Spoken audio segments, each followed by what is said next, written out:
వల్లభనేని వంశీని రెండో రోజు పోలీసులు కస్టడీకి తీసుకొనున్నారు. వంశీని తీసుకెళ్లేందుకు ఇప్పటికే సబ్ జైలుకు పోలీసులు చేరుకున్నారు. సబ్ జైలు నుంచి నేరుగా ప్రభుత్వ ఆసుపత్రికి వంశీని తరలించి వైద్య పరీక్షల అనంతరం కృష్ణలంక పోలీస్ స్టేషన్కు తీసుకువెళ్లనున్నారు. సాయంత్రం 5 గంటల వరకు విచారణ కొనసాగనుంది. రెండో రోజు వంశీని పలు కీలక అంశాలపై సుదీర్ఘంగా పోలీసులు ప్రశ్నించనున్నారు. సత్యవర్ధన్ ఇచ్చిన వాంగ్మూలం ఆధారంగా వంశీని ప్రశ్నించనున్నట్లు సమాచారం.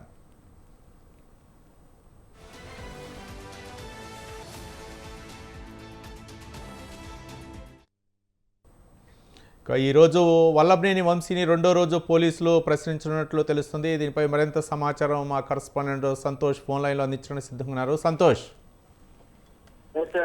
ఏదైతే గన్నవరం టీడీపీ కార్యాలయంలో పనిచేసినటువంటి కంప్యూటర్ ఆపరేటర్ గా పనిచేసిన సత్యవర్ధన్ దాడి కేసు, అదేవిధంగా ఇటు కిడ్నాప్ కేసులో భాగంగా వల్లభనేని వంశీని అరెస్ట్ చేసి అదేవిధంగా రిమాండ్ కి తరలించడం జరిగింది. ఇక రిమాండ్ లో కూడా పోలీసులు ఇప్పటికే కస్టడీ కోరడంతో 3 రోజుల పాటు కస్టడీ ఇవ్వడం జరిగింది. అయితే నిన్న 2.5 గంటలు మాత్రం విచారించినటువంటి పోలీసులు ఈ రోజు ఏదైతే త్వరగానే ఇటు సబ్ జైలుకి చేరుకోవడం, అదేవిధంగా ప్రొసీడింగ్స్ అన్ని కూడా పూర్తి చేసి సబ్ జైలు నుంచి కూడా ఇటు ప్రభుత్వ ఆసుపత్రి అనంతరం కూడా కృష్ణలంక పోలీస్ స్టేషన్ కి తరలించి అదేవిధంగా సాయంత్రం 5 గంటల వరకు కూడా విచారణ కొనసాగే పరిస్థితులు కూడా కనబడతా ఉన్నాయి. ఎందుకంటే నిన్న కొన్ని కీలకమైనటువంటి అంశాలు దాటవేసినప్పటికీ కూడా ఈ రోజు కొన్ని కీలకమైనటువంటి ఆధారాలు టెక్నాలజీ ఆధారంగా కూడా ఇటు అదేవిధంగా సత్యవర్ధన్ ఇచ్చినటువంటి వాంగ్మూలం ఆధారంగా ఇటు వల్లభనేని వంశీని అయితే ప్రశ్నించే అవకాశాలు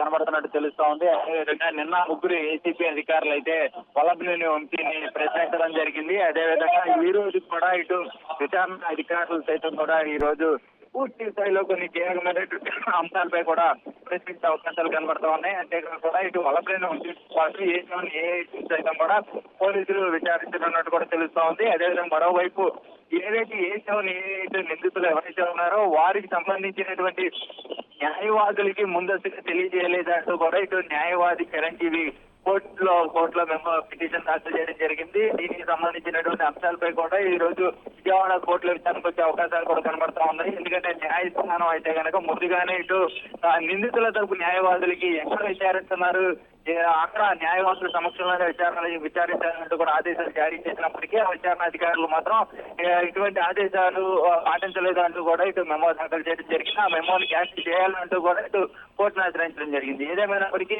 మరోవైపు ఇటు వల్లభనేని వంశీ రెండో రోజు కస్టడీ అనేది కూడా ఇటు పూర్తి స్థాయిలో అయితే కనుక సుదీర్ఘంగా విచారించినట్టు కూడా తెలుస్తా ఉంది. అదేవిధంగా నిన్న జరిగినటువంటి విచారణలో భాగంగా ఇటు ఏదైతే లిఫ్ట్ లో ఉన్నటువంటి వ్యక్తులు వల్లభనేని వంశీ అదేవిధంగా సత్యవర్ధన్ ఉన్నారా, మీరిద్దరే కదా అంటూ కూడా ఇటు ఆ వీడియో సీసీ ఫుటేజ్ చూపించి మరీ అడగడం జరిగింది.